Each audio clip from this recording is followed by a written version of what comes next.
Boa tarde, pessoal. Estamos aqui, então, novamente, né, dentro de mais uma sessão desse ciclo de web debates do Laboratório de Ensino de História Convida, o LE Convida, que tem como tema central o ensino de história e história pública. E hoje nós temos uma mesa muito bacana mesmo, assim, com pessoas super legais, super parceiras. Vocês estão vendo aí já o professor Paulo Knaus, que vai fazer toda a articulação, a mediação, a queridíssima Marta Rovai, que fala de São Paulo, né, professora da Unifal, e a Caroline Bauer, né, do Rio Grande do Sul também. Super especial ter essa mesa para a gente discutir patrimônio e disputas de memória, né? Só para dar uma geral para quem está acompanhando pela primeira vez, né, o LE Convida, nesse ciclo de web debates, é um projeto que surgiu a partir de uma experiência que eu tive com a professora Miriam Hermeto, que nos ouve, está nos acompanhando, né, não está presente aqui na sala, mas está nos acompanhando, de coordenar duas publicações, uma que saiu saiu em primeiro semestre de 2019 pela revista História Hoje, que foi um dossiê da revista chamado Ensino de História e História Pública. E nesse dossiê, depois, ele gerou também, né, uma proposta de publicar um livro pela editora Letra e Voz, História Pública e Ensino de História. Então, eu e a Miriam, nós organizamos tanto o dossiê quanto esse livro. O livro ainda está no processo de edição, ele ainda é um inédito, mas é um inédito que já está circulando bastante, porque a proposta foi justamente colocar os autores e autoras desse dossiê da revista com os produtores, né, e as produtoras dos capítulos para esse livro, para fazer essa conversa, né, e aí toda terça-feira nós estamos nesse canal aqui do Laboratório de Ensino de História da UF para chamá-los, né, e estabelecer essas mesas aí que tem sido bastante interessantes as discussões, né. Então, quem perdeu algum passado e tiver interesse, as mesas ficam aí disponíveis na página do Facebook. E hoje, né, eu já anunciei aqui, falei, né, das duas professoras e do Paulo. O Paulo vai fazer a mediação, e o Paulo Knaus, ele é professor, né, historiador, professor na graduação e no programa de pós-graduação em História, e também no mestrado profissional em Ensino de História, o Prof. História, aqui da Universidade Federal Fluminense, né, em Niterói. Foi também diretor do Museu Histórico Nacional e também diretor-geral do Arquivo Público do Estado do Rio de Janeiro. O Paulo tem uma larga experiência, né, aí já nesse campo, né, de patrimônios e museu, nessa interface ensino, história. Recentemente coorganizou a publicação do livro História do Rio de Janeiro em 45 objetos, pela FGV, se não estiver enganado, Paulo. E quando fizemos aí o convite para o Paulo inclusive trouxe uma história que muito nos alegrou aqui dentro do laboratório, porque ele recordou um pouco do início da formação desse laboratório de ensino de história, lá no início da década de 1990, quando ele voltava com uma delegação de professores que foram participar de um congresso, né, em Uberlândia, Minas Gerais, de ensino de história, e no retorno, no ônibus, conversando com os professores, bastante motivados aí com as discussões, imagino, do congresso, a professora Sônia Nikitiuchi, não é, que era aqui da Faculdade de Educação, da área de ensino de história aqui na UF, e começaram a articular e desenhar a criação desse laboratório de ensino de história. Então, foi muito alegre saber dessa história, né? Foi muita alegria saber dessa história, justamente porque quase 30 anos depois, estamos aqui, né, dando continuidade a esse movimento iniciado, e acho que reforça muito, justamente hoje, no Dia do Estudante, um dia que nós comemoramos, celebramos de uma forma um tanto quanto ambígua, não é, dentro desse cenário obscuro de pandemia e de pandemônio, de desmontes, né, da educação pública, mas também nos reforça a necessidade, né? A gente tem que estar sempre plantando a semente, sempre cuidando e sempre regando. Então, aos estudantes, às estudantes aí de todo o país, aquele abraço do Laboratório de Ensino de História, com um pouco dessa trajetória, né, que vem crescendo e vem, não frutificando aí no decorrer dos tempos. Nada é para ontem, né, mas tudo tem que ser no dia a dia, tá? Então, deixo com o Paulo para dar prosseguimento aí a dinâmica da mesa, só recordando ao pessoal que está nos acompanhando que pode ir colocando já as perguntas, os comentários à medida que forem registrando no chat do Facebook, nós vamos selecionando para o debate final, e também a lista de presença vai ser linkada aí também no chat, tá bom? Então, mais uma vez, muitíssimo obrigado pelo aceite ao convite, ao aceite duplo ao convite. Marta, um grande abraço, um grande beijo. Caroline, um grande abraço, um grande beijo. Paulo, um grande abraço, um grande beijo. Estamos em paz. Rodrigo, muito obrigado. Queria dar boa tarde a todos e todas, registrar a minha alegria de estar aqui com todos os colegas, agradecer especialmente a organização desse programa, né, de Web Debates, promovido pelo Laboratório de Ensino de História da UF, agradecer ao Rodrigo, portanto, a professora Miriam Hermeto, que está nos assistindo, o apoio da Júlia também aí a nossa organização, e queria muito dizer para vocês, não é, que para mim é uma satisfação grande estar participando desse evento, não só pela lembrança que o Rodrigo acabou de mencionar, não é? A criação do laboratório há 30 anos atrás, eu não tinha feito matemática, né? Porque eu sempre penso que a gente vai ficando mais jovem, não é? A gente não perde energia e vai ficando mais jovem, não é? Mas eu queria, sobretudo, não é, agradecer a oportunidade de estar aqui com as colegas Caroline e Marta e com todos que estão nos assistindo, porque, no fim das contas, eu acho que a gente está dando uma grande prova de resistência nesse ambiente todo, não só pelo contexto da saúde, não é? Mas também pelo contexto, enfim, das nossas instituições, do nosso governo, as coisas como andam, e demonstrando, né, que a universidade continua viva, dinâmica, e mais do que isso, eu acho que a gente tem a oportunidade de demonstrar a importância do conhecimento, da pesquisa científica, e mostrar que não é fácil reprimir essa força, não é? A gente está aí demonstrando isso. Então, eu queria muito agradecer a todos vocês a chance de estarmos juntos aqui. O Rodrigo já falou, não é? Eu sou professor do Departamento de História da UF, tenho muito gosto pelos estudos da história, pela vida de professor, mas já que o Rodrigo mencionou, né, a nossa querida Sônia Nikitiuk, que hoje é aposentada, afastada da universidade, não é? Já faz bastante tempo que a gente trabalhou junto, mas ela fica aí como uma lembrança querida, não é?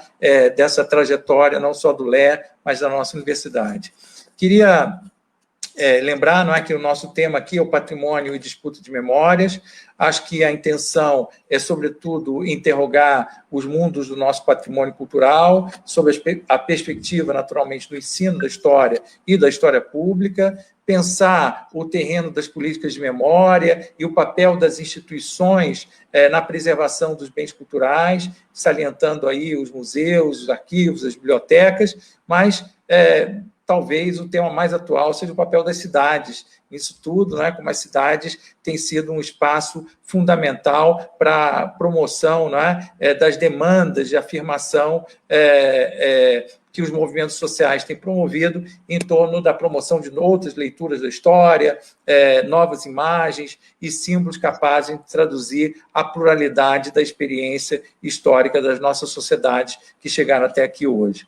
Eu acho que nunca foi tão atual dizer que as disputas simbólicas são disputas sociais, não é? E que a memória é objeto de disputa nesse contexto. E, por isso mesmo, ela tem que ser objeto da interrogação histórica, do estudo, da pesquisa dos historiadores e das historiadoras.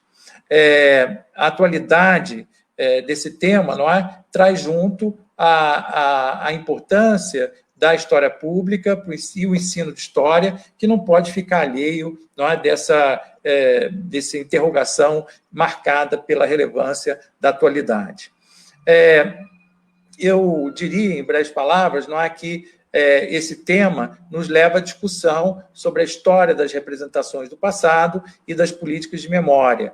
E eu acho que o nosso papel aqui é, sobretudo, enfatizar que a lembrança, o passado, nada disso é dado na natural, não é fenômeno da natureza, não é? É construção social que se oferece a usos e contra-usos, abusos e, de vez em quando, negacionismos, não é? Então, é para isso que a gente tem que enfrentar esse tema, para a gente interrogar, afinal de contas, como que nossa sociedade opera sobre os seus passados, não é? O tema também impõe, naturalmente, não é? E eu tenho a sorte de estar acompanhado aqui por duas pesquisadoras experientes nesse campo, impõe o debate sobre os nossos passados traumáticos ou sensíveis, e, em especial, a memória da ditadura no Brasil, que eu acho que vai ser o tema das falas das duas colegas. Anda junto com isso, né, o desafio, acho, contemporâneo do Brasil de tratar a questão da reparação simbólica e pensar se nossa sociedade, afinal de contas, está preparada para lidar com seus patrimônios difíceis, não é? Erguer os patrimônios difíceis como bens representativos da nossa dor, da nossa vergonha, pela nossa própria história e, mais do que isso, não é? Pela nossa capacidade também de nos libertarmos das prisões do passado. Eu acho que, na contramão, não é, de uma imagem do Brasil que é sempre visto a partir da festa, do carnaval, do futebol, da unidade, da democracia racial, não é? Hoje é impossível a gente não deixar de olhar para as representações do passado e para as nossas políticas de memória e o patrimônio cultural, sem levar em conta, não é, de novo, aquilo que eu já anunciei, que a memória é um campo de disputas, como tantas disputas sociais que marcam a nossa construção como sociedade. Bom, dito essas palavras, não é, sobre o tema, eu queria apresentar a Caroline Bauer, muitos já conhecem, não é, mas nunca é demais lembrar, ela é nossa colega, professora da Universidade Federal do Rio Grande do Sul, professora também do mestrado profissional em ensino de História, além da pós-graduação em História, não é?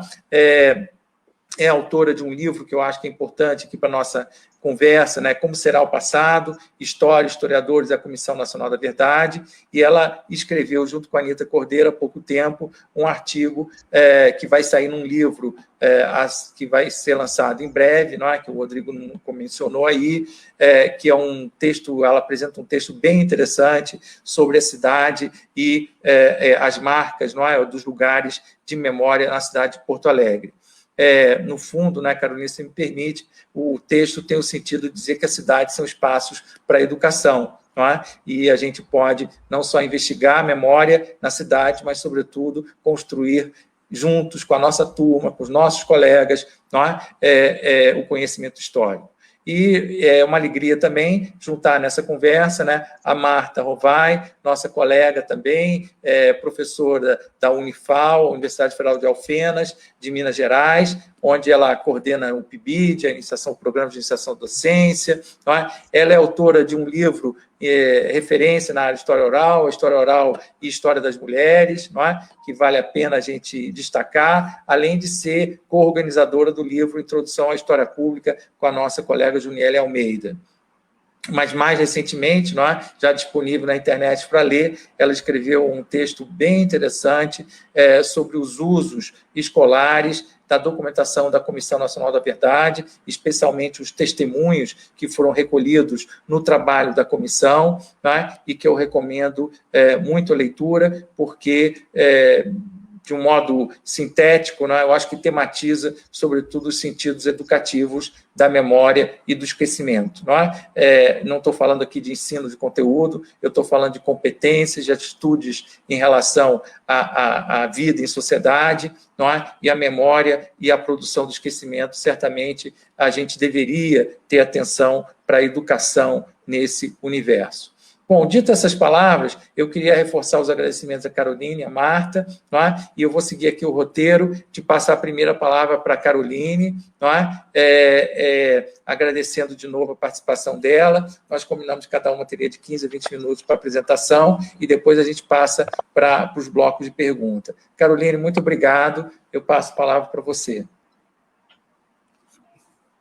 Obrigada, Paulo. Boa tarde a todas e a todas. Para mim é um prazer estar aqui contigo, Paulo, e contigo, Marta, também. Enfim, nesse momento de conversa que a gente vai ter. Queria saudar todos que estão nos assistindo, espero que todos vocês estejam bem. E, enfim, só nessa apresentação que o Paulo fez já me suscitou outras tantas coisas para discutir com vocês. Eu vou tentar, enfim, me deter nos 15 minutos. Mas antes de começar minha fala também, eu queria agradecer, reforçar os agradecimentos à Miriam e ao Rodrigo, enfim, pela oportunidade de ter escrito com a Anita esse capítulo. Infelizmente, por uma questão de agendas, nós duas não conseguimos participar juntas da mesma sessão da live, mas ganhamos um bônus de poder falar 2 vezes um pouco sobre o nosso capítulo a partir das nossas perspectivas diferentes, né? E acho interessante, enfim, começar a falar a partir do próprio artigo, ainda que eu vá encaminhar para um outro caminho, porque futuramente os futuros leitores desse capítulo, que fala um pouco sobre a cartografia da memória da ditadura em Porto Alegre a partir de uma iniciativa, traz um subtexto que muitas vezes é um texto que ele não é acessível ao leitor que chega à sua versão final. Pelos meandros nossos da escrita da história, tem todo um processo da escrita do texto que não fica acessível ao leitor. Então, eu queria gastar meus primeiros minutinhos para comentar um pouco de como é que esse texto foi construído, porque acho que fecham várias questões que estão em debate no dia de hoje, sendo o Dia do Estudante, sendo nós conversando sobre o ensino de história, sendo essa fala super bonita do Paulo a respeito da valorização do professor universitário quanto servidor público, o seu trabalho, a função da universidade dentro da sociedade e essa nossa resistência ocupando determinados espaços digitais e virtuais a partir dessas iniciativas que a gente está fazendo. Apesar de ser uma pesquisadora da ditadura, eu não trabalho com lugares de memória, não é meu tema de especialidade, eu não trabalho com questões patrimoniais, mas acho importante fazer referência que esse texto foi algo que me mobilizou muito pela experiência da Anita. E então eu queria dar todos os méritos pela qualidade do texto, pela proposta a ela, que foi uma estudante brilhante na graduação, que um dia me procurou no intervalo de uma disciplina para conversar, dizendo que tinha uma ideia de fazer um mapa digital sobre a ditadura, porque ela achava que aquilo era importante estar presente nas aulas de ensino de história.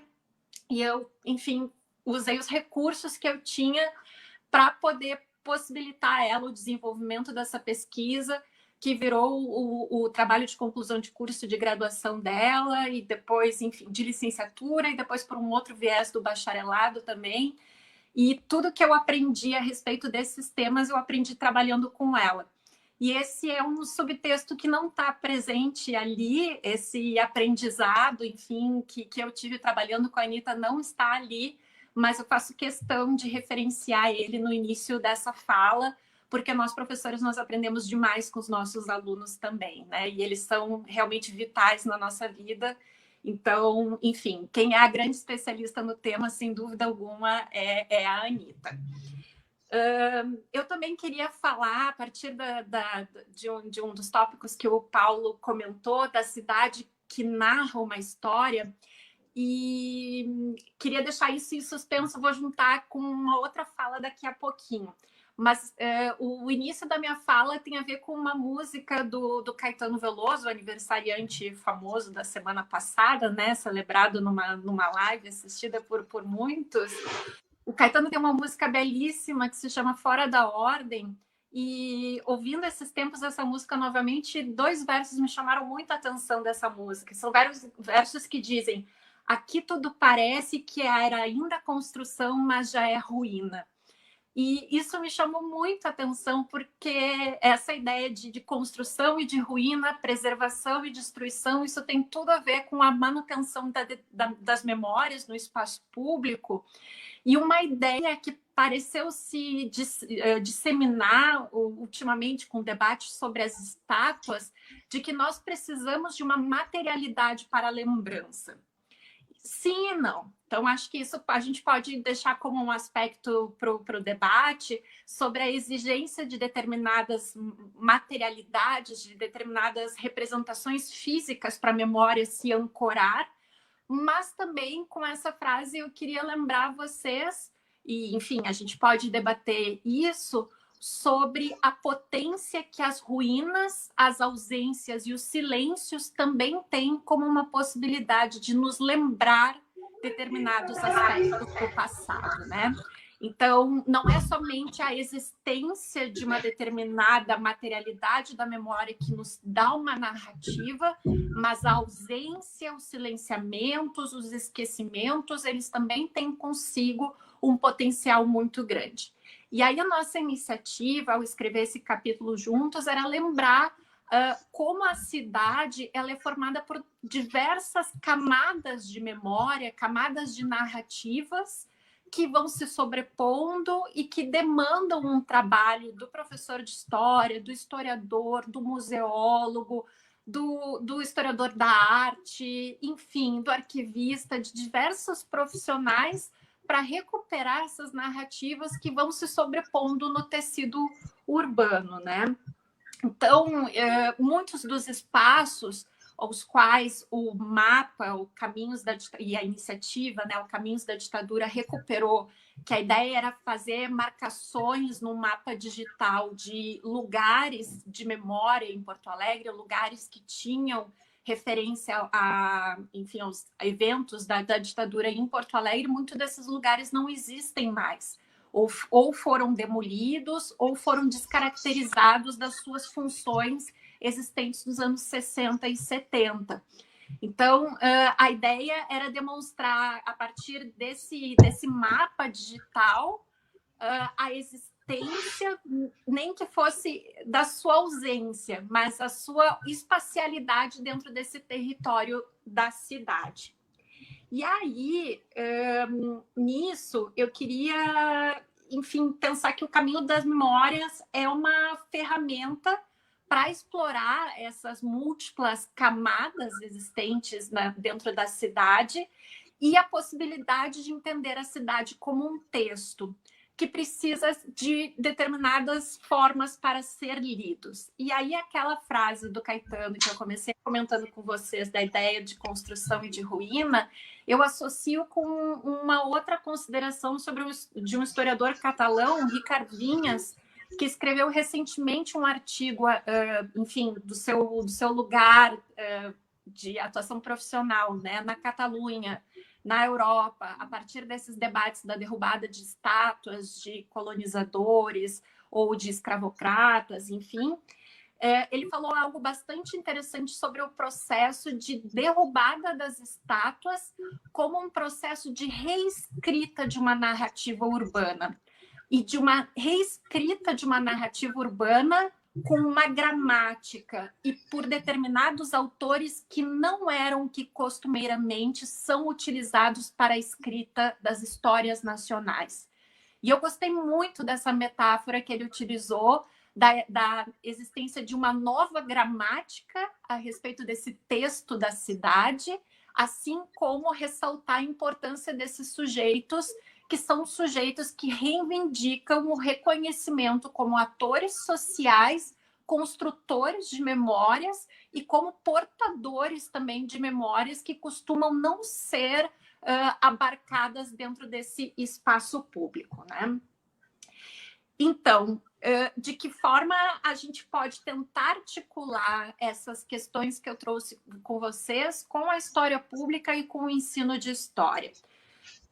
Acredito que nós, educadores, devamos voltar aos instrumentos institucionais que nós temos para esses debates do ponto de vista da educação para os direitos humanos, então voltar ao Plano Nacional de Direitos Humanos 3, assim como voltar às recomendações da Comissão Nacional da Verdade e tentar explorá-las como elementos questionadores dentro da sala de aula de história, tá? Acho que nós temos bons elementos ali, inclusive como respaldo para nossa atuação enquanto professores, porque muitos dos nossos colegas, principalmente na educação básica, têm demonstrado receio em trabalhar com determinados temas sensíveis, com os passados sensíveis e traumáticos, em função de políticas negacionistas do Estado, em função de políticas persecutórias como escola sem partido, e com razão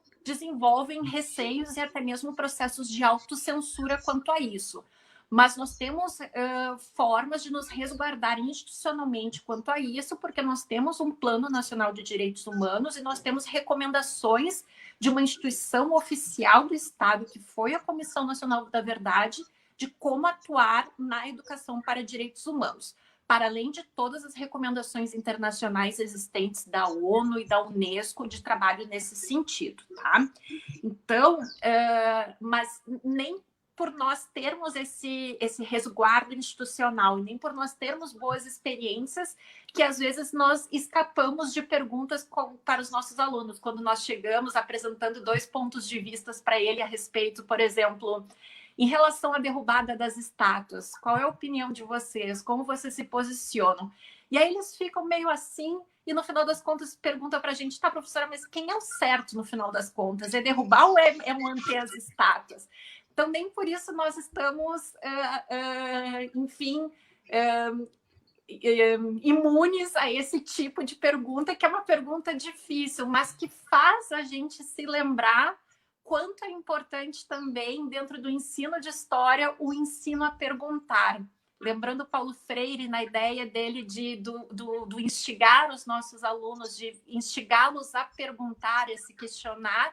Então, acho que faz parte só o processo de questionamento a respeito desse patrimônio, a respeito dessa história, ou melhor, dessa memória presente na cidade, dessas narrativas presentes na cidade, na sua identificação, na identificação dos nossos alunos com esse patrimônio ou não, na identificação, na proximidade ou na atualidade da experiência deles com o passado da ditadura. Enfim, só o questionamento com isso, mais do que as respostas certas ou as respostas possíveis, já acho que valeria bastante coisa. Bem, de início eu queria, enfim, levantar então essas questões. Eu espero que nós tenhamos uma boa discussão depois pelo retorno do público, e estou bem curiosa agora para ouvir as considerações da Marta também. Eu agradeço mais uma vez a oportunidade para estar dividindo, enfim, algumas dessas impressões sobre essas nossas questões do presente, que, enfim, apesar de ter ganho uma atualidade nos últimos tempos, nós sabemos, enquanto historiadores, que é de longa data esse nosso, enfim, mal-estar em relação ao passado e o que fazer em relação a ele. Então, mais uma vez, muito obrigada. Obrigado, Caroline. Acho que você sublinhou aí a angústia do professor em tratar esses temas na sala de aula, né? Eu vou passar, então, a palavra para a Marta, dar continuidade aí a esse debate, a essa reflexão. Marta, obrigado por estar aqui com a gente. Bom, eu que agradeço, Paulo. Aproveito para agradecer o Rodrigo e a Miriam, né, pelo convite aí feito pelo Laboratório de Ensino. Estou muito feliz de estar aqui, né, com a Carolina, com o Paulo. A Carolina é sempre uma referência para mim, nas minhas aulas, nos meus debates, né, então eu fico muito feliz de estar aqui e pensar, né, eu também não sou uma pesquisadora dos patrimônios, né, a gente é pesquisadora da memória, né, da ditadura. Eu pesquisei a questão da memória das mulheres aqui na greve de Osasco, né, que é a minha cidade, em São Paulo. Mas, como professora, né, sempre eu tive essa preocupação, como a Carolina falou, sempre foi a nossa angústia, né, e eu sempre fico lembrando dos momentos em que eu levava os alunos, primeiro do ensino médio, depois, né, da faculdade, para os memoriais. Então, por exemplo, o Memorial da Resistência em São Paulo, né, e dos questionamentos que eles me faziam sobre, por que, né, um memorial de um lugar em que as pessoas sofreram, as pessoas foram torturadas, né, ao mesmo tempo que questionavam, né, por que a gente tem que patrimonializar a dor, né, nós vamos lembrar disso, para quê, né? Por outro lado, eu também ouvi um outro questionamento assim, Tá, mas e a memória do torturador? Por que que vocês não colocam a memória dele também, né? Isso sempre ouvi em sala de aula, né? Principalmente quando eu apresentava as narrativas das pessoas que, né, foram vítimas da tortura, vinha sempre esse discurso. Uma vez um aluno voltou anos depois na escola para me dizer isso. Olha, Martim, hoje eu sou do Exército, e você não me contou a história dos militares, né? Eu vim aqui dizer que eu sei o outro lado. Então, e isso tem nos tomado cada vez mais, né? Nos últimos anos, principalmente, né?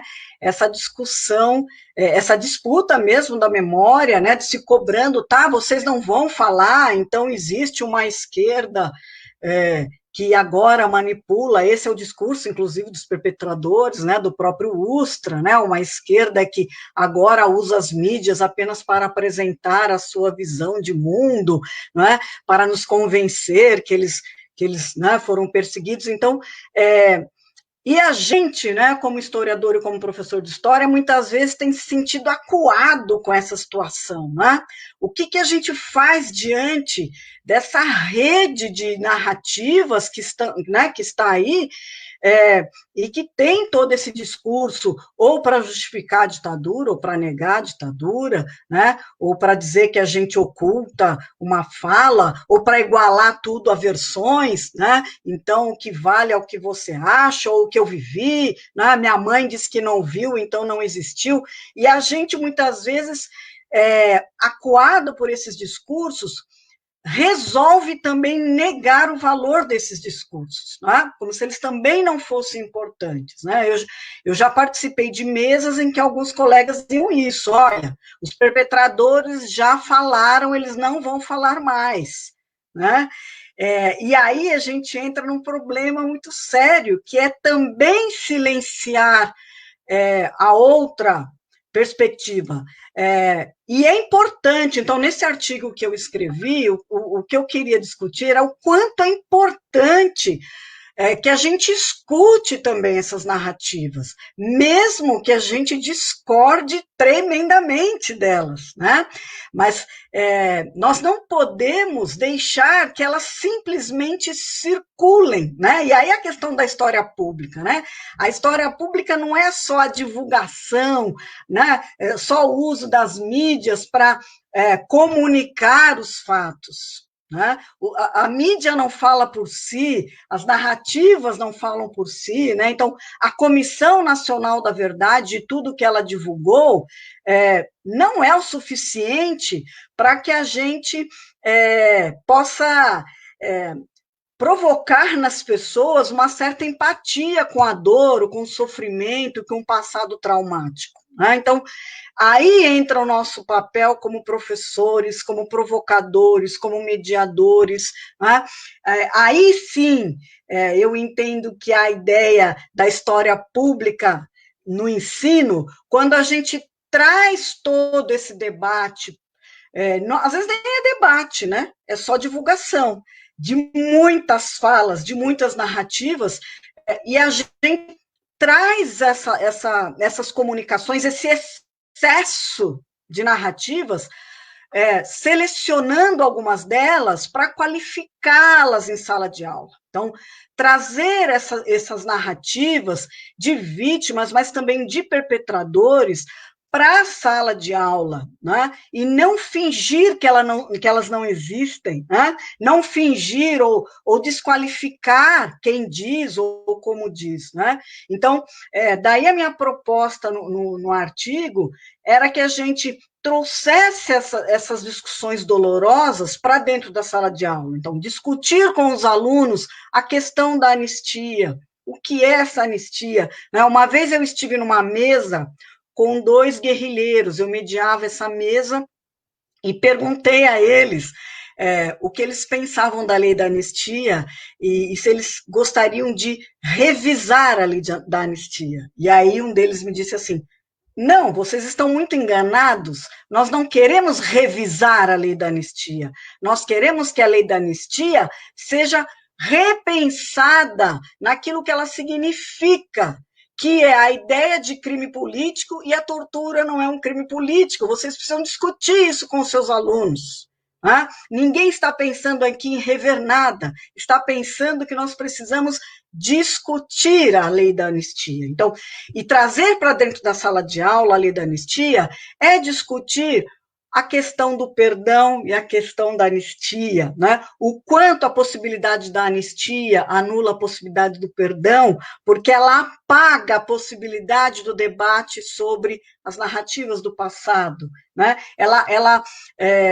Ela impossibilita que a gente entenda a justificativa do perpetrador, né? Até para que o testemunho dele contribua para a gente entender os conflitos, os confrontos políticos, né? Não no sentido de aceitarmos as suas justificativas, né? Não no sentido de acatarmos as justificativas do perpetrador, mas mediando, provocando os nossos alunos para que eles entendam qual é o sentido dessas narrativas. Quem são essas pessoas que narram?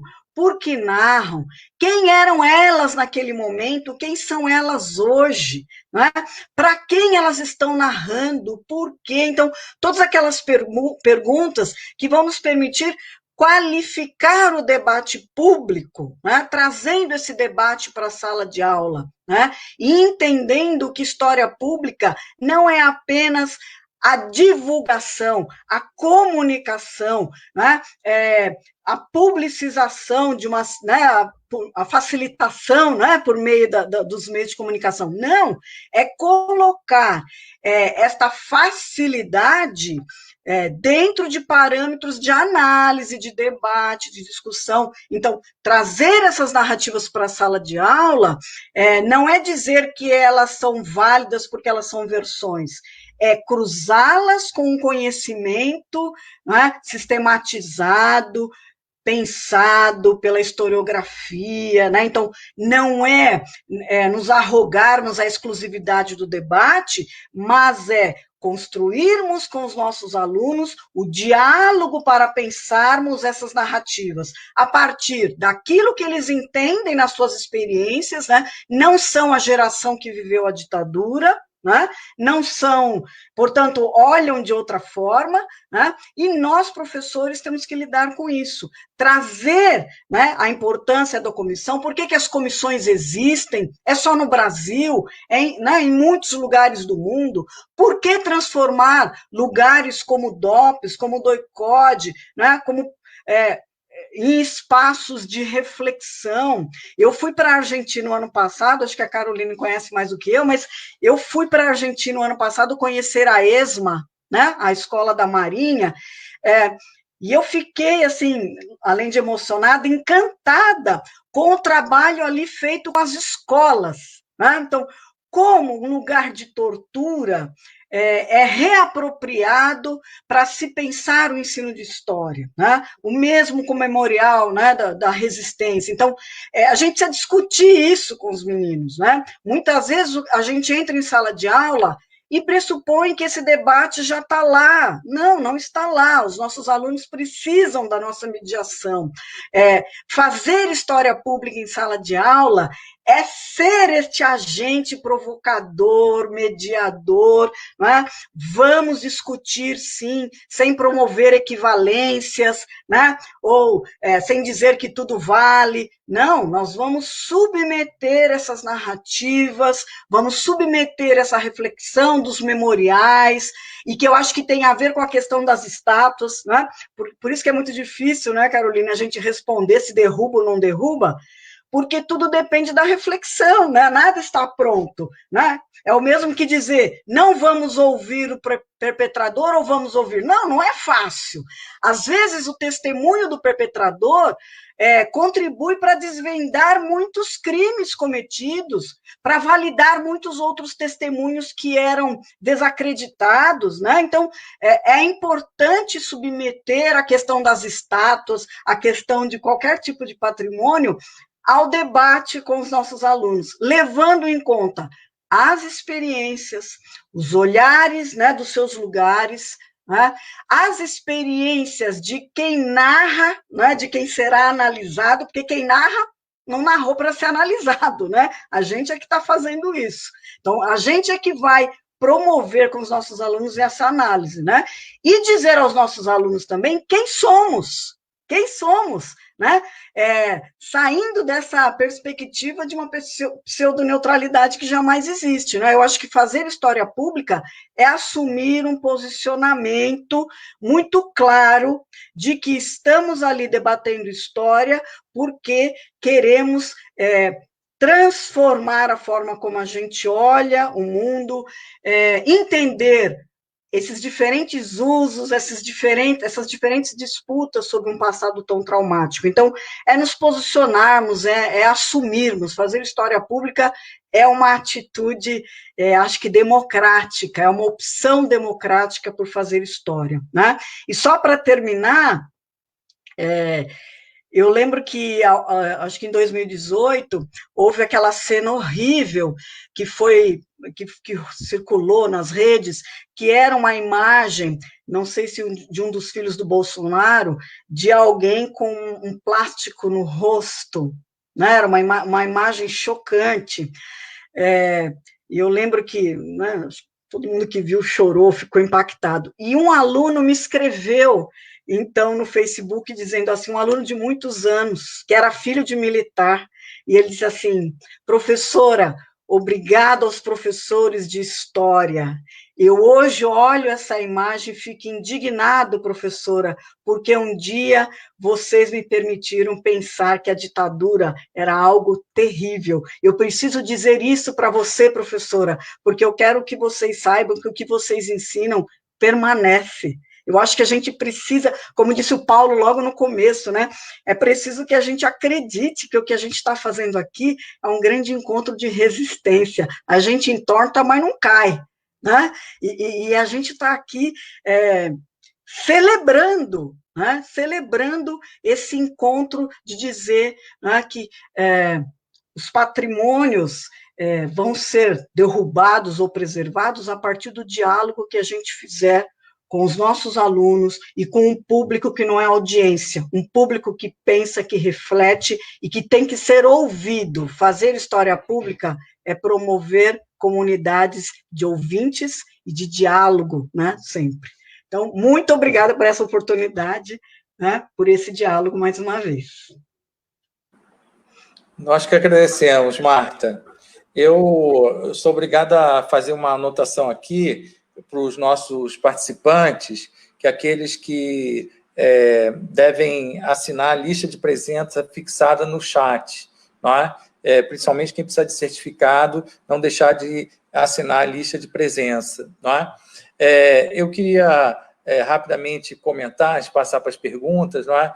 Caroline, que no fundo, não é, eu fiquei muito animado quando eu li seu texto, depois da Marta, porque eu vi que, na verdade, os temas são novos, não é? Mas os materiais de sala de aula são mais ou menos os mesmos de sempre, não é? O mapa, não é? Toda sala de aula antiga tinha um mapa para a gente contar a história, não é? do Brasil, como é que era, da cidade, não é? E o outro é ler textos, não é? São competências que sempre fizeram parte do ensino de história. Não é? A gente saber ler a cartografia e saber ler e interpretar um texto, um documento de época. Não é? Então, eu fiquei muito contente de ter vocês duas juntas, porque, no fundo, a gente parece estar fazendo coisas muito novas, mas, na verdade, nós também estamos defendendo coisas muito basilares da história, do ensino de história, não é? Quer dizer, eu fico me perguntando por que fazer um mapa parece tanta novidade, não é? Por que ler um documento de época parece tão cheio de novidade e se envolto em tantas polêmicas? Na verdade, o que está em questão aí não é tanta competência que a gente está trabalhando na sala de aula, mas são os temas, não é? E as suas relações com o que está fora da sala de aula, não é? Mas eu queria também comentar, Marta, que eu achei muito bonito no seu texto, e eu acho que você terminou falando disso, tá? Que ao trabalhar esses depoimentos, especialmente no caso da Comissão Nacional da Verdade, que alguns são em vídeo, não é? Você fala também de aprender a escutar, não é? Que é preciso ouvir. E isso eu acho que é uma competência, talvez, que todos nós tenhamos que exercitar bastante, não é? Reconhecer que os outros têm legitimidade também a falar, não é? Mas até que ponto, não é? Eu acho que isso é o que se coloca hoje sobre o tema da liberdade de expressão, não é? E quando a gente fala desse tema da tortura, como lidar com isso com jovens numa sala de aula, não é? Eu sempre me lembro do risco que é você ensinar a torturar, não é? Quer dizer, a gente tem que tomar muito cuidado com o tratamento desses temas, não tanto pelo que eles têm de polêmica em termos conceituais, não é? Que eu acho que isso a gente opera bem, mas, sobretudo, ter o cuidado de afinar essa escuta, saber por que a gente está ouvindo, não é? Por que a gente está tratando esses temas, não é? E por que a gente até escuta, seja a vítima da repressão política, seja o agente da repressão política, não é? Por que escutar os personagens da nossa história? Eu acho que talvez essa seja uma questão que vocês poderiam pensar, não é? Aí nesse hall de reflexões que a gente tem para desenvolver, não é? Eu vou juntar isso, ainda pelo menos 2 perguntas, não é? Para a gente fazer um bloco. Primeiro, a Fernanda Luiza pergunta para a Caroline, pensando nessa possibilidade de uma nova gramática proposta por Ricardo Enéas, a potência das ruínas, a ausência citada pela professora, e ainda a reescrita da memória do passado pelos sujeitos de sempre, que sempre estiveram alijados do debate, como ficam as instituições museológicas? Como os museus podem repensar seu papel dentro dessa perspectiva? Não é? A Kelly Sodré pergunta, não é? Como podemos dizer que a história pública ajuda a difundir essas narrativas negacionistas tão presentes nos dias de hoje? Eu vou passar a palavra para vocês, para a gente, e vou guardando aqui as outras perguntas, tá? Para a gente não dinamizar aí. Bom, Paulo, acho que tu trouxe, enfim, questões bastante importantes. Eu me emocionei bastante com a fala da Marta.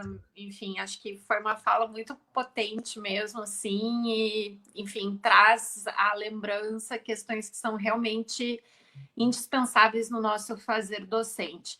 Eu estou plenamente de acordo com ela, com a necessidade de saber ouvir e saber escutar os nossos estudantes. Então, dentro de uma sala de aula, a dimensão ali é a nossa relação com eles.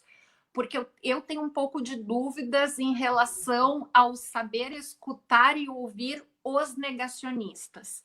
Então, eu tenho realmente um pouco de... Enfim, acho que a gente pode debater essa questão, assim, porque eu realmente aquela questão que o Pierre Vidal-Naquet falava, de que fala sobre o negacionismo, mas não fala com os negacionistas, ela me toca fundo na ideia de conferir legitimidade para pessoas que não estão fazendo parte do debate. Essas pessoas, elas não têm equivalência no debate, as opiniões que elas enunciam não fazem parte da liberdade de opinião e de expressão, elas são a antipolítica, elas são a anti-intelectualidade, não é um tipo de discurso tolerável tanto no espectro democrático quanto enquanto interlocutores válidos para o debate, né? Então, eu acho que a gente pode pensar algumas dimensões sobre isso. Mas se um aluno vem com esse tipo de discurso, enquanto meu aluno, eu preciso encontrar ferramentas de lidar com isso, né? Então, eu acho que... imagino, faz 9 anos que eu estou longe da educação básica, mas eu imagino quão difícil deve estar sendo, nesse momento, trabalhar na educação básica, recebendo esse tipo de demanda por parte dos alunos, que nos interpela diretamente, então, enquanto docentes, né? E aí, aproveitando a segunda pergunta, depois eu volto para a primeira, de que forma a história pública pode contribuir para a divulgação do negacionismo, Eu acho assim, depende muito de quem faz história pública. Eu acho que é sempre muito. As nossas narrativas têm autoria. Então, a gente tem que pensar muito quem são os autores, quem são os promotores desses discursos. Então, mais do que o campo história pública em si, ou a difusão da história pública, nós temos que pensar quem são as autorias. E aí, novamente, para a gente não pensar na equivalência de discursos, eu acredito que a melhor estratégia que a gente tem de pensar é a estratégia do projeto e do compromisso ético. Se os professores de história são guiados por determinado projeto pedagógico e têm um determinado compromisso ético, esse projeto pedagógico e esse compromisso ético, com certeza, ele será diferente de um projeto e de um compromisso de um negacionista. Então, não tem equivalência nem no projeto e nem no compromisso ético entre os dois, tá? Enfim, eu acho que respondo isso. E sobre os museus, eu não me sinto muito confortável em emitir uma opinião sobre isso, porque eu não atuo nessas instituições, mas eu conheço o desafio que é para esses profissionais, principalmente no Brasil, atuarem nesses espaços, né, com dificuldades de financiamento, com ausências de funcionários, enfim, com uma política pública para o patrimônio e museológica muito, enfim, robusta do ponto de vista legal, mas na prática muito difícil de ser implementada. Eu não me sinto muito à vontade de opinar sobre isso. A não ser, enquanto historiadora, lembrar que o museu é uma instituição memorial de determinada cultura criada em um determinado momento, e que a gente tem que pensar se para esses outros sujeitos que estão reivindicando outras memórias, se um museu faz sentido. E se musealizar ou se tornar um discurso museológico as suas memórias, as suas experiências, é o que é esperado dessas pessoas ou não. Então, eu acho que o que a gente tem que pensar é que o museu está diretamente relacionado a uma determinada cultura de passado, uma determinada cultura de memória, que não é a mesma cultura de memória e a mesma cultura de passado para as demais sociedades que nós temos, né? Posso? Eu vou começar pela segunda, né? Essa questão da história pública, como é que ela ajuda a difundir. Eu vou pelo mesmo caminho da Carolina. Depende do que a gente está entendendo por história pública, em primeiro lugar, né? Eu sempre me perguntei se o Brasil Paralelo fazia história pública. Ele faz um certo tipo de história pública, eles entendem que fazem, né? Assim como fazer história, existem muitas formas de se fazer história, né? Agora, se a gente está entendendo a história pública como processos, né, de participativos, inclusivos, dialógicos, democráticos, aí estamos discutindo outro conceito de história pública, né? Então, aí eles não estariam fazendo história pública. Então, depende muito do que a gente está conceituando, né? Eu acho que a história pública que nós pensamos não ajuda a divulgar, ajuda a refletir sobre, a pensar sobre, né?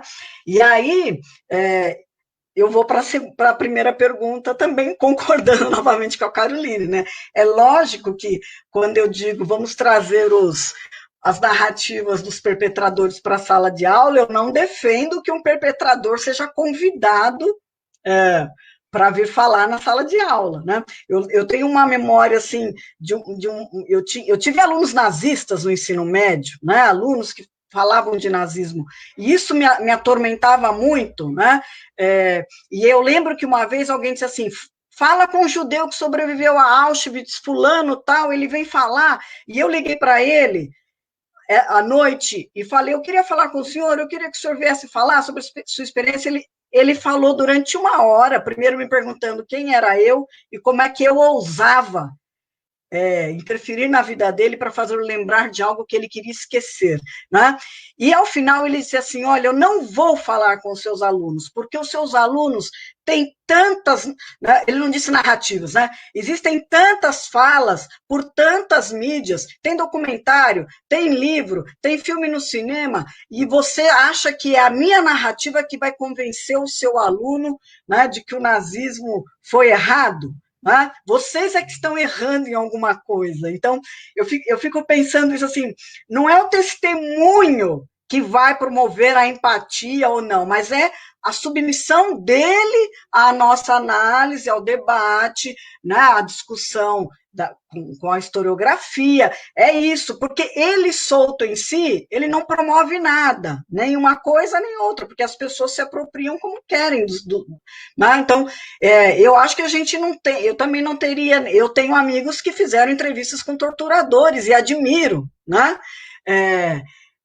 Precisa ter alguém que faça para a gente poder ter acesso, né? Mas, assim, eu não sou a favor também, como você disse, eles não estão dispostos ao diálogo, né?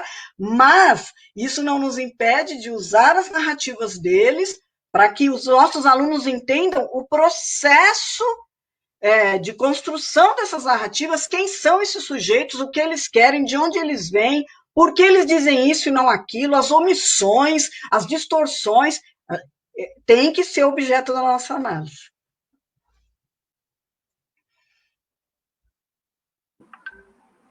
Eu acho que vocês sublinharam, né, nas duas questões que, no fundo, a gente está discutindo são processos de construção de conhecimento histórico, né, tanto numa situação quanto noutra. Não é? Eu queria só acrescentar aí, não é, que para se fazer história nos museus é preciso construir coleções. Não é? Então, a primeira reflexão que a gente tem que fazer seria o que é o acervo que representa a memória da repressão, não é? E isso não é tão fácil de ser resolvido, porque a sala que pode servir de sala de recepção pode ser a sala também, o mesmo móvel pode ser o da inquirição, não é? Então, o que é a cultura, como é que a cultura material traduz a cultura da repressão? Não é? Então, isso é um primeiro tema para os museus e que certamente a palavra aí faz muita diferença, porque é menos a coisa e mais o que se faz com as coisas. Não é? Então, atrás da cadeira, o que eu faço com a cadeira? Não é? Quer dizer, é um lugar, no fundo, a gente está discutindo as relações que as pessoas constroem a partir das coisas que as envolvem. Agora, uma mesa sozinha não traz a memória da recepção, da repressão. Tá? Então, como traduzir isso em termos de acervo? Não é tão simples, não é? E é preciso investimento intelectual, além do investimento, naturalmente, em recursos para isso, não é? Mas que, em termos de tradição museológica, de acervo, coloca o problema da memória da repressão num contexto que não é só no plano material. Não é? É preciso também trabalhar a significação dos espaços, dos elementos e assim por diante. Não é? Então, o que é colecionar a memória da repressão? Isso não é tão simples assim, em termos tradicionais, como a Carolina falou, os museus são um lugar que já tem uma linguagem estabelecida. E eu queria acrescentar o tema da história pública, não é? É claro que o Brasil Paralelo atua para o público, mas não necessariamente trata do público e nem com o público, muito menos ainda. Não é? Então, para usar a definição já clássica do nosso colega Ricardo Santiago, não é? De antemão a gente pode dizer que simplesmente estar na televisão não é história pública. Não é? Estar na esfera pública é uma necessidade para a história pública, mas ela precisa também um modo de estar na esfera pública, que é com o público e para tratar do público. Não é? Então, eu acrescentaria um pouco esses comentários. Bom, aproveitando aqui as contribuições dos nossos colegas participantes, eu vou mencionar aqui a nossa colega Jussara Luzia Leite, conhecida de todos nós, da área de ensino de História, nossa colega lá da Universidade Federal do Espírito Santo, e que ela lembra que o Arquivo Municipal de Córdoba, na Argentina, vem trabalhando de modo brilhante com as escolas no que diz respeito às memórias da ditadura lá na Argentina. Trabalhos sensíveis, vale a pena conhecer. Não é? É aqui a sugestão da Jussara. Muito obrigado, Jussara. Michel Kobelinski, ele levanta uma questão para a Marta e para a Caroline sobre, a questão é a seguinte: quais os limites do ativismo transnacional, já que a eliminação do passado ou de patrimônios difíceis ou sensíveis não pode se concretizar como uma tábula rasa na qual se reescreve o presente. A história da cidade e a história das nações. É justo criticar ações ou feitos heróicos de conquista, poder e riqueza associados às violações dos direitos humanos, uma vez que simbolizam atrocidades de outros tempos e que, simultaneamente, nos lembramos das atuais?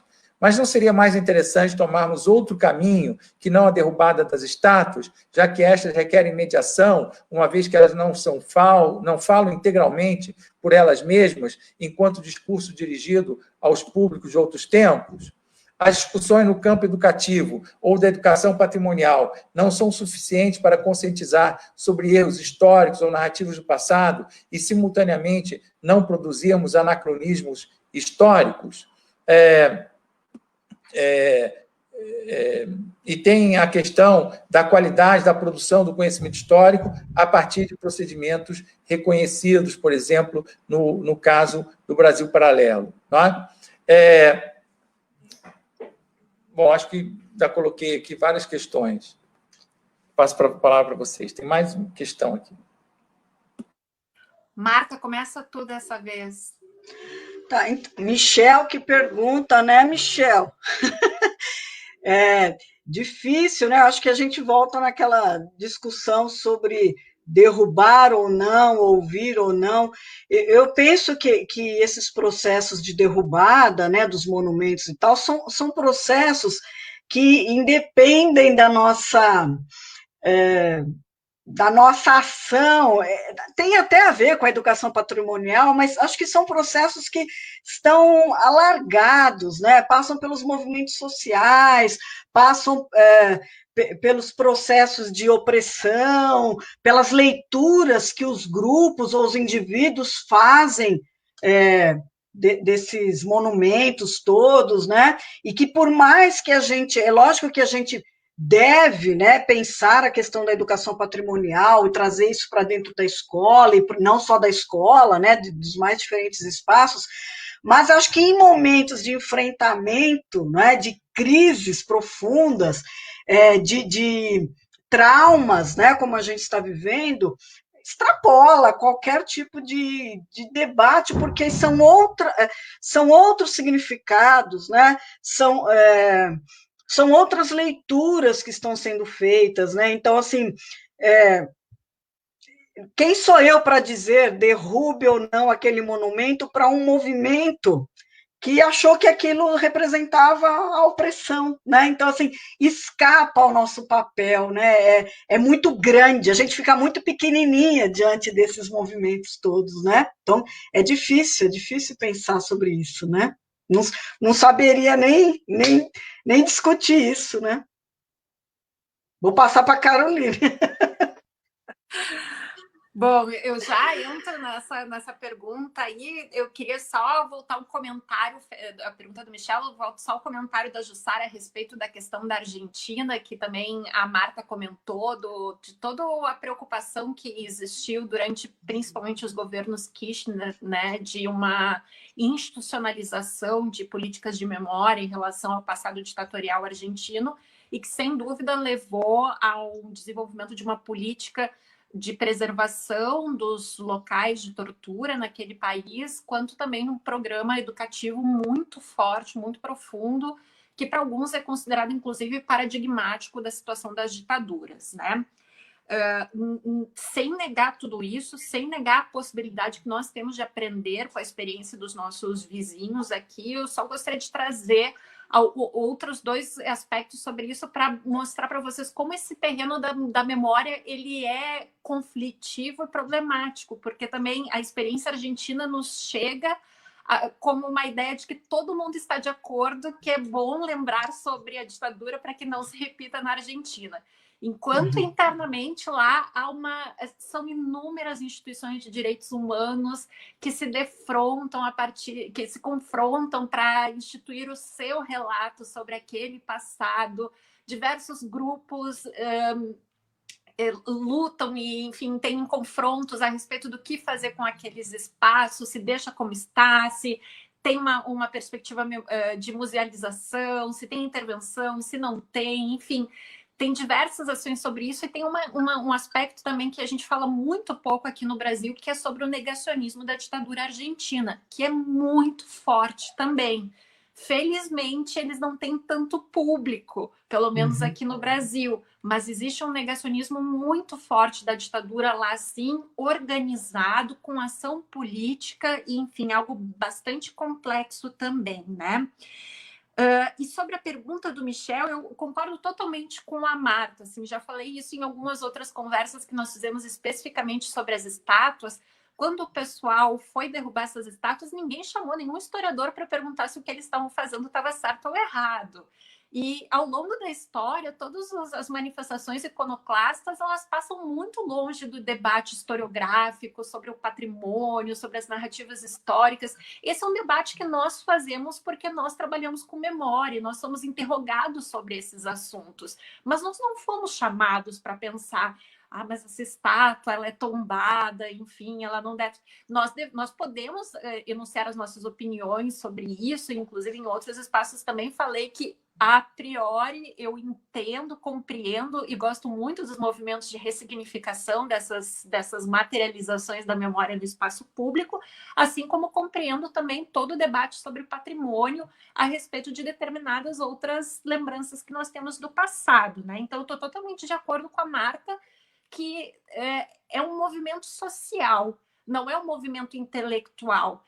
E, a prioristicamente, é muito difícil dizer o que fazer com esse legado material do passado. Nós podemos identificar problemas, a gente pode identificar demandas sociais, e a pior coisa que existe em relação a essas questões é não ouvir as demandas que são colocadas em relação a esse passado materializado, né? E aí, Michel, eu só queria comentar um pouco a respeito da tua pergunta. Eu acho que todos esses movimentos, em nenhum momento, eles são movimentos de negação ou de ressignificação dos fatos em si. Não se questiona que o Cristóvão Colombo, enfim, iniciou o processo de conquista da América. Não se questiona, enfim, a atuação dos bandeirantes no extermínio indígena. Eu acho que não é esse tipo de questão. Acho que esses movimentos colocam em debate a homenagem a esses sujeitos, a simbologia da representação desses sujeitos como exemplos, como, enfim, sujeitos a serem com o seu espírito ser perpetuado em estátuas ao longo das gerações. Enfim, eu acho que o questionamento é o questionamento à homenagem e não uma negação em relação aos fatos históricos, porque isso, enfim, todos nós sabemos que não há como mudar, né? O que a nossa geração pode se questionar é o legado que ela quer transmitir às gerações futuras. Se nós queremos transmitir, qual legado memorial a gente quer transmitir, se foi o mesmo legado que nós recebemos ou não. E aí, inevitavelmente, sempre vai ter um aspecto de um questionamento a partir de um determinado presente. A batalha de memórias é marcada por isso. Ela é marcada a partir de questões que sempre emergem de determinados presentes, né? Então, acho que é um pouco isso. Posso só completar uma coisa, Caroline? Eu me lembrei agora que o oposto também é importante, né? Eu lembrei aqui de um fato no Pará, houve um acidente num barco e morreram mais de 300 pessoas, né? Há alguns anos. E eu estava lendo um artigo de uma pessoa que dizia que o Estado e os especialistas quiseram erigir um monumento em homenagem às vítimas que morreram no acidente de barco. E a população disse que não queriam este monumento, porque o direito ao esquecimento tinha que ser respeitado. Eles não queriam que este monumento reproduzisse a dor. Né? Então, se a gente não ouve, né? Se a gente não ouve os movimentos, a gente se equivoca, né? A gente anunciando a importância de um monumento ou não, né? Então, quando eu li sobre isso, eu fiquei, pois é verdade, o esquecimento também é um direito e a gente esquece disso, né? É super complexo, e eu acrescentaria ainda o teu exemplo, o exemplo da Comissão Nacional da Verdade no Canadá, que, terminados os trabalhos, recolhidos mais de 100 mil depoimentos dos povos originários canadenses a respeito de todo um processo de aculturação que foi feito naquele país desde o século XIX, perguntado a essas comunidades de que forma que o Estado poderia repará-las, essas comunidades disseram: destruam os nossos depoimentos. E a comunidade historiográfica arquivística canadense disse: mas não pode, isso é importante para gerações futuras, você tem que saber isso tudo.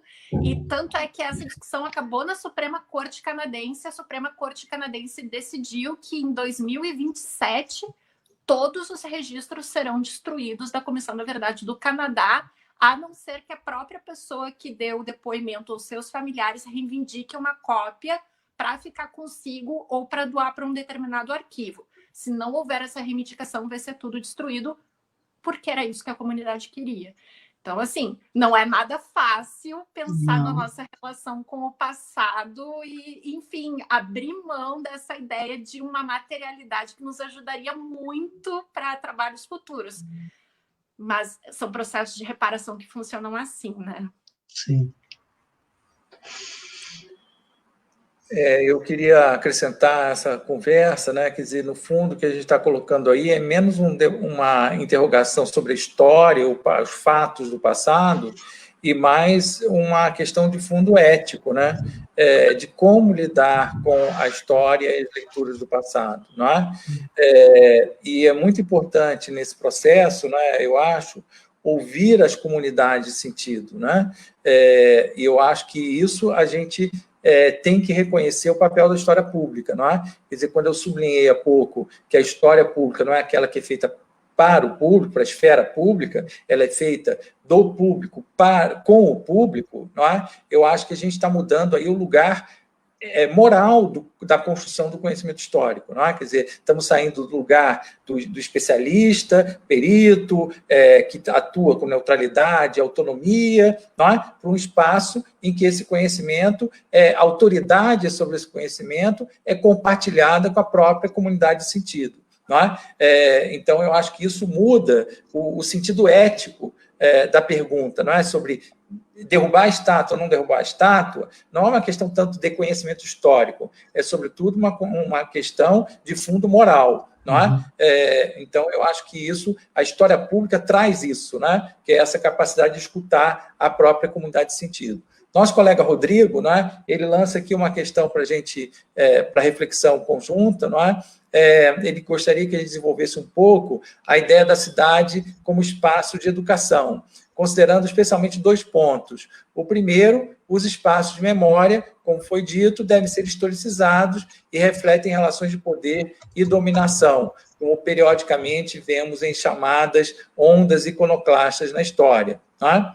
A segunda dimensão da pergunta é a própria questão da cidade para as pessoas, especialmente nas grandes cidades, pois parece que cada vez mais as pessoas se sentem menos à vontade para percorrer as ruas. Peraí, tem uma continuação aqui. Suas histórias em suas esquinas, enfim, é a questão que ele coloca, não é? Da cidade como espaço de educação. Carol.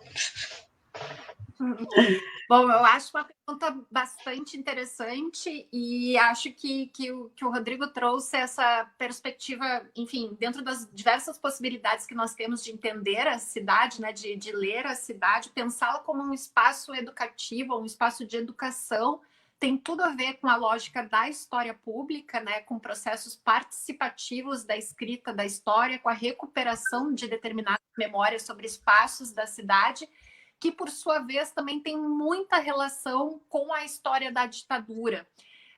Por exemplo, enfim, a partir de 1966, a ditadura instituiu, nos seus programas de desenvolvimento, um projeto habitacional muito específico para as grandes metrópoles brasileiras, que foi um processo de alijamento dos centros urbanos de populações consideradas perigosas, né?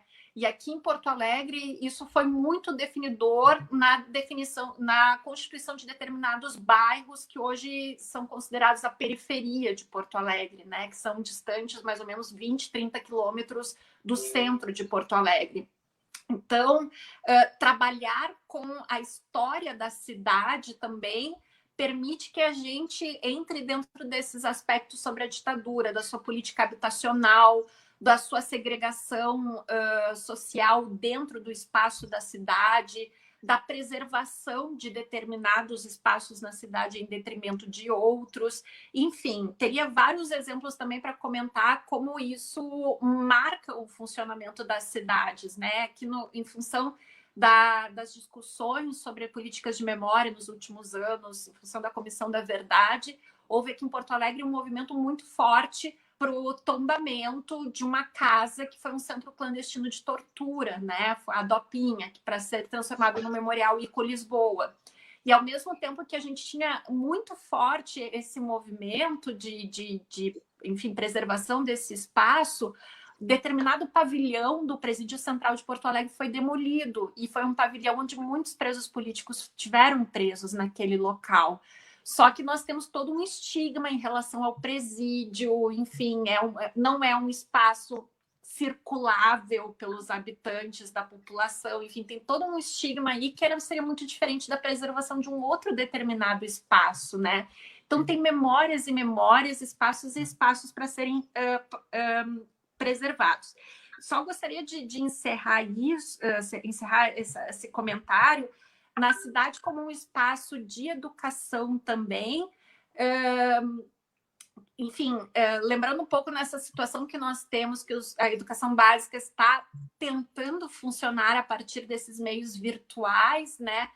De recomendar para os professores tentarem usarem essas ferramentas virtuais de passeios pelas cidades, né? Com alunos enfim, alunos e condições que permitam isso, né? Mas nessa nossa virtualidade explorarem esses mapas, né? A partir lá da iniciativa da Anitta do Caminhos da Ditadura, na página do Caminhos da Ditadura tem uma seção de links com outras diversas cartografias da memória existentes no Brasil. Não somente da memória da ditadura também, mas de outras memórias, da memória negra, dos territórios indígenas, dos territórios quilombolas, tem também da memória dos trabalhadores. Então, nós temos outras tantas iniciativas cartográficas de registros, enfim, de potenciais de marcação desses territórios, de reconhecimento dessas histórias, que pedagogicamente também tem uma potencialidade muito grande para o ensino. E sobre a questão da cidade das pessoas, e já encerro mesmo, eu acho muito interessante uma discussão que vários arquitetos fazem, que para nós historiadores essa discussão às vezes chega um pouco atravessada, mas eu acho muito interessante porque para os arquitetos a ideia do uso do espaço que eles constroem é fundamental, né? Enfim, é um espaço que é construído para ser usável. E muitos arquitetos que se dedicam à construção de monumentos e memoriais também se preocupam com a usabilidade desses espaços.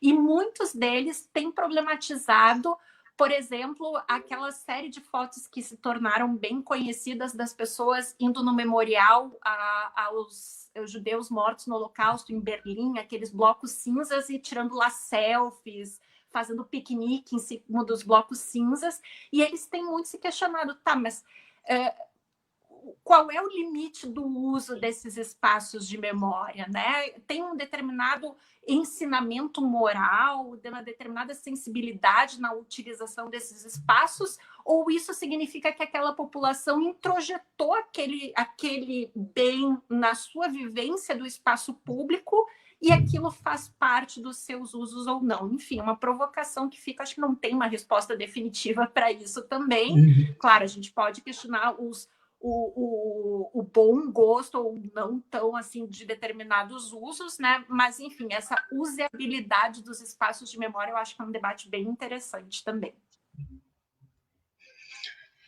Eu acho também que a cidade... estava lembrando aqui do Rubem Alves, né? A ideia de que o professor deve estimular o aluno a ter olhos de ver, né? Eu acho que tem muito a ver com essa questão da cidade. Os nossos alunos vêm para a escola, fazem trajetória, se encontram, né, com pessoas, com objetos, com monumentos, com ruas, com nomes de ruas, e muitas vezes isso não está dentro da sala de aula, né? Parece que o nosso aluno entra e todo esse mundo ficou lá fora, né? Então, a gente não provoca, né? A gente está preocupado com um currículo engessado, né? E eu acho que a gente pode, sim, promover essa leitura, né? Promover né? Observem a cidade, quem são essas pessoas que vocês encontram, né? Que prédios são esses? Quem é que está no nome das ruas, dos monumentos? Quem não está? Né? Perguntar pelas ausências. Então, estimular nos meninos essa ideia de que a cidade pertence a eles e eles pertencem à cidade, né? Então, essa ideia do patrimônio, o que é que importa, o que é que significa para você nessa cidade, quando você vem para cá, né? O que é que você observa, o que você olha. Então, eu acho que a cidade tem que estar sempre dentro da sala de aula, ela não está lá fora e a escola está suspensa, né? Nós precisamos, eu acho que esse é o sentido também da história pública, né? Então, que lugar é esse em que a escola está? Ela não está isolada, que relações são essas que estão atravessando a escola, né? Então, eu acho que dá para fazer muita coisa bonita. Esse ano em Alfenas, o ano passado, Alfenas, onde fica a universidade, fez 150 anos. E aí o Rotary Club nos procurou porque queria registrar as pessoas mais importantes da cidade, mas ele já tinha o nome das pessoas, né? Então eles deram lá os 50 nomes de todas as pessoas que eles queriam homenagear, importantes para a cidade, que eram empresários, comerciantes, o fazendeiro, né? E foi muito interessante quando os alunos começaram a perguntar pelas ausências, né? Tá, e meu pai? Meu pai que planta o café, por que ele não é o cara da cidade, né? E o movimento LGBT que faz uma parada, a segunda maior parada do estado de Minas Gerais todo ano. Cadê os LGBT na cidade, né? Por que os caras ocupam as ruas e vocês esquecem, vocês não veem, né? Então, esse questionamento que os meninos vão fazendo. Cadê o tio da praça da igreja que tem o pula-pula das crianças há 50 anos? Por que o tio não vai entrar, né? Então, essa vida, né? Eu acho que trabalhar com o patrimônio, trabalhar com a história pública, é trabalhar com vida, com desejo, né, com beleza, e a gente já trazer essa beleza cheia de problemas para dentro da sala de aula, né? Eu acho que, nesse sentido, a cidade, ela está lá, a gente é que muitas vezes não quer ver, a gente não tem olhos de ver, né? Não tem ouvidos de escuta, né? Precisamos aprender tudo isso. Acho que é isso.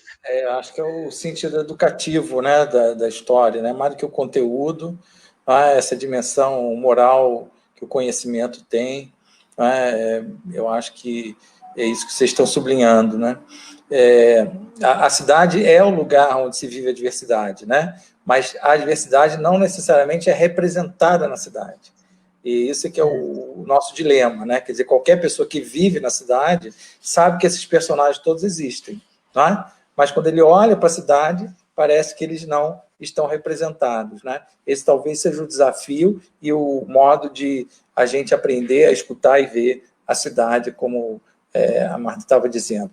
Bom, a gente ainda tem uma pergunta que eu queria colocar para vocês. A pergunta vem da Miriam Hermeto, nossa colega organizadora aqui. A gente reforça aí nossos agradecimentos por essa oportunidade aqui de estar no web debate do Laboratório de Ensino de História, da UF. E a Miriam pergunta, em que medida o apagamento do legado social de passados difíceis no Brasil, como da ditadura militar, acontece em função da dificuldade que temos no Brasil de nomear e explicitar conflitos.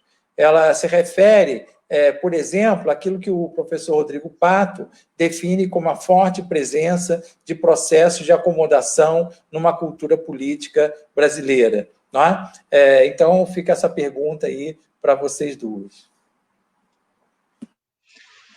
Eu acho que tradicionalmente a gente, né, principalmente no ensino de história, a gente tem uma concepção de história sempre muito linear e sempre com aquele cunho nacionalista, positivista, de um brasileiro cordial, né, cordial da pior forma, né, cordial submisso, cordial autoritário, né, cordial hierárquico, e cada vez que a gente pensa em enfrentar esses passados difíceis, significa desmontar isso, incomodar, né, provoca incômodo sobre a imagem que nós temos de nós mesmos, né? Então, nós não enfrentamos, nós culpabilizamos as vítimas, né? Nós atribuímos a elas, até hoje, né? As responsabilidades pela própria violência, e aí a gente mantém a ferida aberta, né? Ao invés da gente ter a memória da ferida, a gente tem a memória ferida que nunca sara, né? Eu acho que a gente... Por isso que eu acho que a história pública é um posicionamento, embora sempre esteve, né? Como o Paulo falou, embora sempre a gente teve os documentos, as fontes, embora a gente sempre teve a possibilidade de pensar, eu acho que hoje, mais do que nunca, a gente está se propondo a fazer este enfrentamento, assim, claramente. Eu sempre penso que o que a gente vive hoje é um grande enfrentamento histórico, muito forte, de narrativas, assim, reacionárias mesmo, porque o silenciamento não produziu silêncio, né? As tentativas de silenciamento histórico produziram reações e memórias subterrâneas e outras narrativas, e nós estamos, para mim, né? Posso estar completamente errado, mas acho que é um dos maiores confrontos de narrativas da nossa história, né? Então, hoje a gente está se propondo, e não só nós, historiadores, nós temos uma parcela da sociedade se propondo a ocupar o espaço público e a narrar a sua própria história. Parem de me narrar, eu vou me narrar, né? E aí, chamando a gente para o diálogo, chamando a gente para o enfrentamento a esse passado doloroso, né? Eu acho que é um dos momentos mais importantes da nossa história, né? Nós estamos... A história pública, por que a gente está falando dela agora, né? Eu gosto da fala do Benito Smith, que ele diz assim, a coisa já existia antes do nome, mas depois que a gente deu o nome, a gente deu força à coisa, né? Então, assim, ao assumirmos a ideia de uma história pública, nós estamos assumindo que vamos criar ferramentas, procedimentos, diálogos, relações com o público para enfrentar este passado. E no meio desse pessimismo todo, eu sou otimista, porque eu acho que era necessário este momento na nossa história, e é na nossa vez que ele está acontecendo. Eu concordo, enfim, inteiramente com a Marta, e na própria pergunta da Miriam, a Miriam nos pergunta em que medida todo esse, enfim, silenciamento a respeito da conflitividade do nosso passado se deve à cultura política. Miriam, em que medida? Em todas as medidas possíveis, na maior parte da medida, não. Isso se deve, mas acho que também não só a cultura política, uma ideia de uma cultura mais ampla também, muito bem, enfim, demonstrado pelo Sérgio Buarque de Holanda, com a ideia da cordialidade, com a ideia da não conflitividade. E acredito que tenham várias pessoas na história que já chamaram a atenção para como, às vezes, inconscientemente, nós reproduzimos essa cordialidade, mesmo questionando. E cito alguns exemplos, assim, enfim, eu acho que o negacionismo, ele tem nos últimos meses assumido uma outra dimensão no debate público, mas tem muitas pessoas que não conseguem ainda assumir os discursos negacionistas existentes no Brasil como negacionismo. Chamam de revisionismo porque acreditam que negacionismo é uma palavra muito forte. Mas se a gente for na definição de negacionismo, enfim, nós temos todo o aparato necessário para poder chamar de negacionismo aquilo que vem acontecendo dentro do Brasil.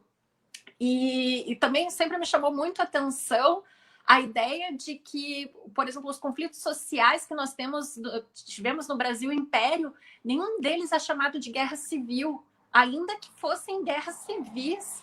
Então, nós temos ainda que nós tenhamos uma cultura extremamente autoritária, nós temos uma cultura de negação da conflitividade social. E aí eu estou totalmente de acordo com a Marta. Não somente nós estamos vivendo um momento muito forte da conflitividade, mas da conflitividade ser tornada pública também, ela não ficar por baixo dos panos, ela não ficar subterrânea, ela não ficar escamoteada. Então, por vezes, nós nos assustamos com isso, mas é uma conflitividade que ela sempre esteve presente, latente, e que agora a gente está sentindo ela com, enfim, uma dimensão que nós não esperávamos, talvez, nesse momento, mas ela sempre existiu, né? E que tem tudo a ver, então, com cultura política, com as nossas relações sociais, com a nossa formação social, ainda que também eu acho que a gente não deva considerar isso como um fatalismo, existe total condição de a gente intervir nisso e superar esses processos de, enfim, de negação da conflitividade social.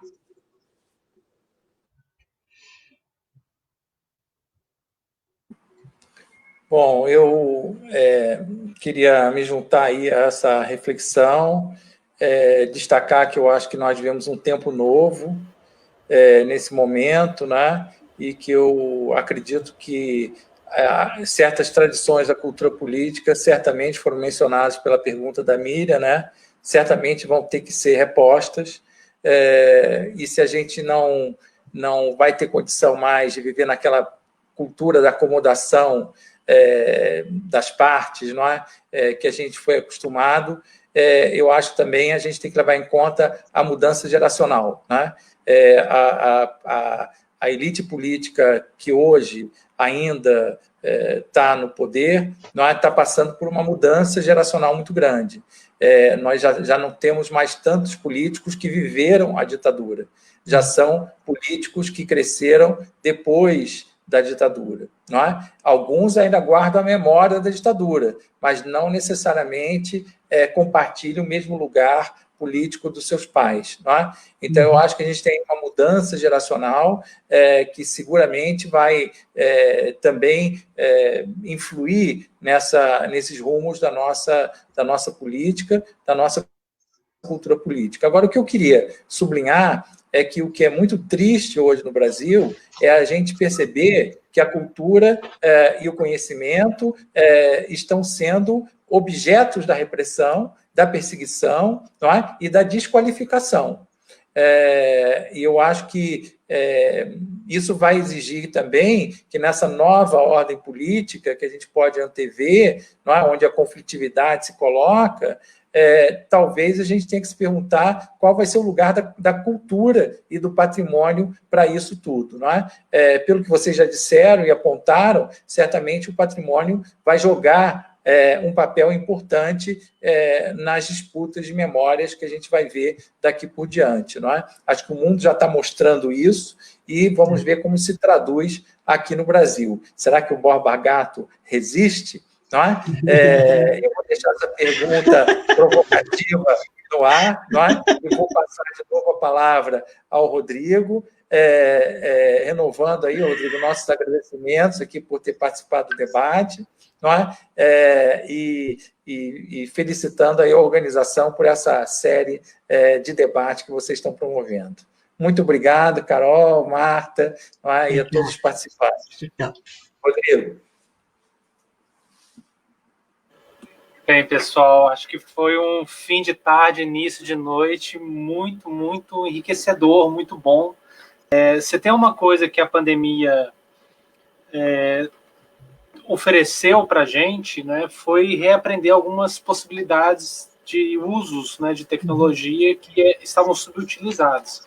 E, de fato, acho que nesse ponto a gente conseguiu promover algumas integrações cheias de buracos, cheias de lacunas, com muitas dificuldades para muita gente, inclusive, mas se não fosse via internet aqui, eu acho que esse encontro não se constituiria, não é? O Rio de Janeiro, Rio Grande do Sul, Alfenas / São Paulo, né? Seria bem mais complicado, especialmente porque nós estamos passando por um momento de crise de investimentos que facilitem a produção de reflexões, não é? Quer dizer, então, passagens, né, estadias diárias para os professores é algo que já há um tempo, não é, vem sendo super escasseado dentro da política governamental para as universidades públicas brasileiras.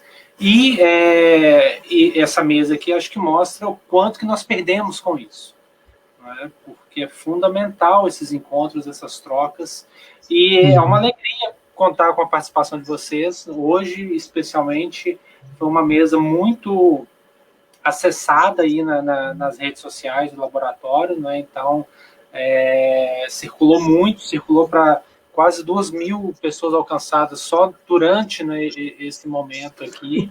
E isso é muito bom, principalmente pelo conteúdo que vocês trouxeram, né, pelas reflexões tão pertinentes, especialmente pensando no ensino de história, que lida tão de perto com essa questão da memória, né? Quer dizer, a memória ainda não é história, né? Nós sabemos disso. A memória é fundamental, é pedra angular, matéria-prima, mas o processo histórico ele tem outras sutilezas aí, né? Então, algumas questões que foram sendo levantadas nas perguntas, não é porque tem um nome de história que definitivamente tem uma história ali construída enquanto procedimento, enquanto verificação, enquanto diálogo com fontes.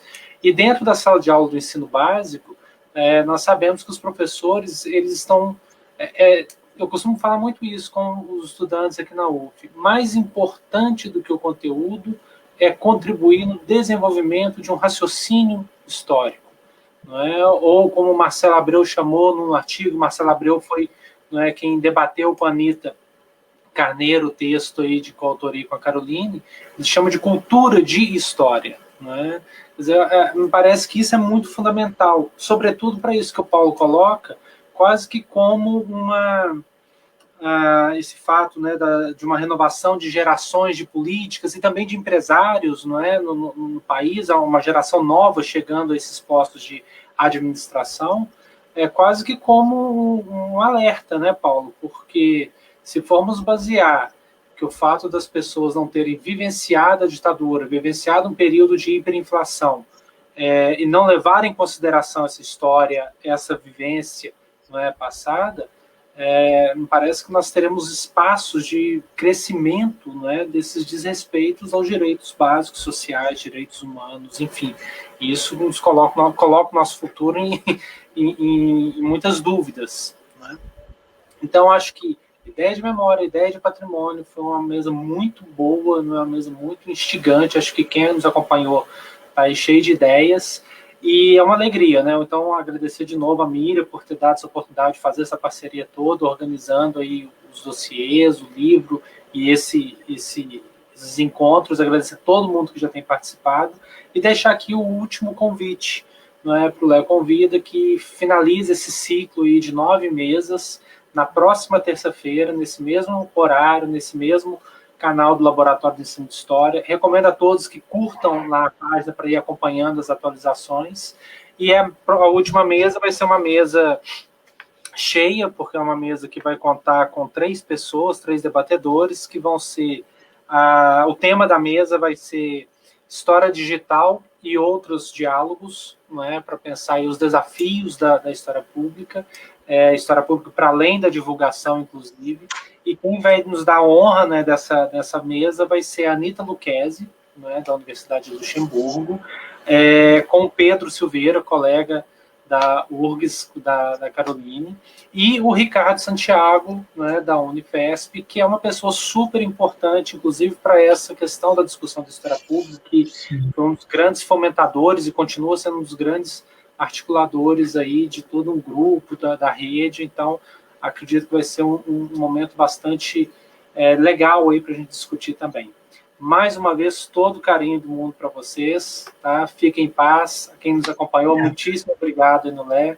Estudantada, vamos, né, segurar as pontas e lutar por esse presente, né? No futuro a gente melhora, mas o presente tem que lutar.